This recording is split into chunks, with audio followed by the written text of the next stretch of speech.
Our political reporter there. It's now just approaching 7:30, but also in the studio with us this morning in Wellington is the Prime Minister, Bill English. Good morning. Good morning. Now, we would like to talk to you briefly about the TPP, but you did hear what Benedict was talking about there.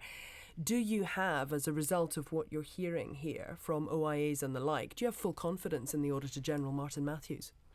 Well, remember, the Auditor General is not the government's man, he's Parliament's man. And he's Parliament's man because he has to independently investigate the government.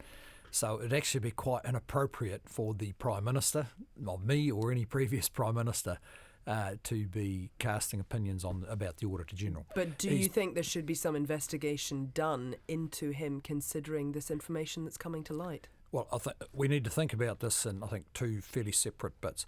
One is around the employees, and it would be absolutely proper for the State Services Commission to pick up on any new information about unfair treatment or misjudgments or whatever occurring within the public service. And it sounds from what Benedict said that the State Services Commissioner is involved in this.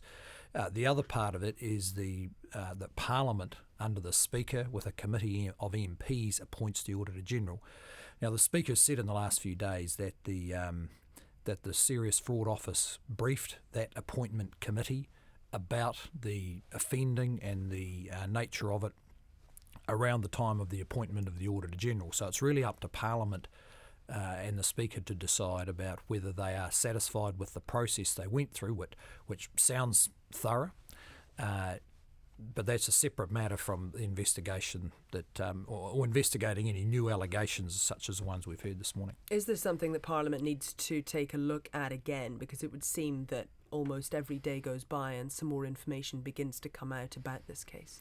Well, Parliament will have to make that decision because the Auditor General is appointed strictly independently from government. But it is, I think, also important that the State Services Commissioner is looking into any new information about actions that should have been taken or unfair treatment of public employees. Does it sound to you like perhaps this investigation should be run independently of the Transport Ministry? And this is something that I know you're saying the State Services Commissioner is involved in, but is this something actually that needs to be looked at more broadly and with an independent eye? Well, the State Services Commissioner's job is to oversee the standards of the public service independent of any particular agency, and I think you would need to see that whether his process would need to be pretty unsatisfactory or fall short or whatever.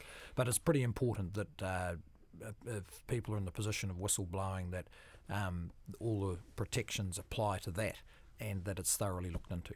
Okay, let's briefly talk also about the TPP. You're just back from Japan over the weekend, I think. And the economic gain you've been talking about with the TPP, or TPP 11 as it is now, are you able to give figures and put figures around exactly what the gain is going to be without the United States? Well, the initial savings of tariffs are around 200 million. And if I give an example of that, we came across in Japan, the Australian beef sold into Japan has a significantly lower tariff than New Zealand beef. So you would get a reduction to the Australian level, which levels the playing field. But if there's no change, that's a threat to the New Zealand market, the Japanese market for New Zealand beef. And in the long run, that will affect jobs and incomes, particularly in our region. So I think the other thing to keep in mind here is the lesson from the Chinese free trade agreement is that you can get much bigger benefits than you actually thought at the start. Okay, so you're saying even though the US was seen very much as the big prize out of the TPP, even though they're not in it, this is still going to be a win for New Zealand? Yes, and for the region. So we get benefits, not as large as if the US was in. That was the point of going to the trouble of negotiating with them. But I think alongside that, there's the strategic benefit that at a time when there's instability in the Asia Pacific, the idea that 11 countries with the leadership of Japan, who have not normally taken leadership, and particularly in trade, if we can get an agreement together, with New Zealand doing a lot of the work, Japan showing the leadership, then that would benefit the region and the economic integration of it. So we're not quite so dependent on whether the US joins up or not. Considering the US is not in it at this stage, I know the door is being left open, so further down the line they could rejoin back into the TPP. But are there particular areas of the economy that will still see as big a win out of the TPP as they ever were? Likewise, are there other areas that won't see as much advantage? In the absence of the US? Well, look, I wouldn't want to comment in a whole lot of detail, but generally, for our agricultural products, it's been difficult to get a good deal for access, for instance, to the Japanese market. So the tougher, the countries that were tougher to negotiate with are still in. That's Canada and Japan. So there would have been bigger benefits with the US. There's no doubt about that. It's a different beast now. So are you going to have to go back to Parliament? Look, that would depend on whether the content of the agreement changed significantly. That's the advice I have. Is it not a big enough change just in itself that the US, the biggest individual partner of this, is pulling out? My advice is that's not necessarily the case. It would only involve some technical changes in accession to the agreement. But I think the issue is whether the other parties, regardless of whether we're required to go back to Parliament, whether the other political parties support it or not. They've been conspicuous by their silence.